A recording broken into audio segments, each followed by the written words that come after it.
ഇന്ന് നമ്മളൊരു മിൽക്ക് ഷേക്കാണ് ചെയ്യാൻ പോകുന്നത്. അതിനായിട്ട് നമ്മൾ നേന്ത്രപ്പഴം എടുത്തിട്ടുണ്ട്. അതിൻ്റെ കൂടെ തന്നെ കുരു കളഞ്ഞിട്ടുള്ള ഡേറ്റ്സും കാഷ്യൂ ബദാമും ഇത് മൂന്നും കുതിർത്ത് വെക്കണം. കുതിർത്തതിന് ശേഷം ബദാമിൻ്റെ തൊലി നമ്മൾ കളയണം. ബനാന ചെറിയ കഷ്ണങ്ങളാക്കിയിട്ട് നമ്മൾ ജാറിലേക്ക് ഇട്ട് കൊടുക്കുക. അതിൻ്റെ കൂട്ടത്തിൽ തന്നെ നമ്മൾ കുതിർത്ത് വെച്ചിട്ടുള്ള കാഷ്യൂ ബദാമും ഡേറ്റ്സും ഇട്ട് കൊടുക്കുക.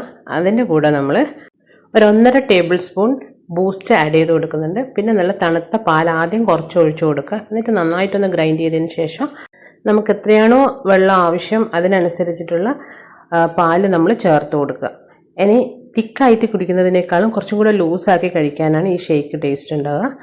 ഇത് നല്ല ഹെൽത്തി ആയിട്ടുള്ളൊരു ഡ്രിങ്കാണ്. വളരെ ഈസി ആയിട്ട് ഉണ്ടാക്കാൻ പറ്റുന്നതാണ്. ഇത് നമുക്ക് നോമ്പ് തുറേണ്ട സമയത്തും അതുപോലെ തന്നെ ചൂടുകാലത്തും കുടിക്കാൻ പറ്റുന്ന നല്ലൊരു മിൽക്ക് ഷേക്കാണ്. അപ്പം നമ്മൾ ഷേക്ക് റെഡി ആയതിനു ശേഷം ഒരു ഗ്ലാസ്സിലേക്ക് ഐസ് ക്യൂബ്സ് ഇട്ടിട്ട് നമുക്കിത് സെർവ് ചെയ്യാം. അപ്പോൾ ഇത്രയേ ഉള്ളൂ നമ്മളെ റെസിപ്പി. അപ്പോൾ എല്ലാവരും ഇഷ്ടപ്പെടുകയാണെങ്കിൽ ഒന്ന് ലൈക്ക് തരാൻ മറക്കരുത്. സബ്സ്ക്രൈബ് ചെയ്യാത്തവർ സബ്സ്ക്രൈബും ചെയ്യുക. നല്ല നല്ല റെസിപ്പീസുമായിട്ട് വീണ്ടും കാണാം.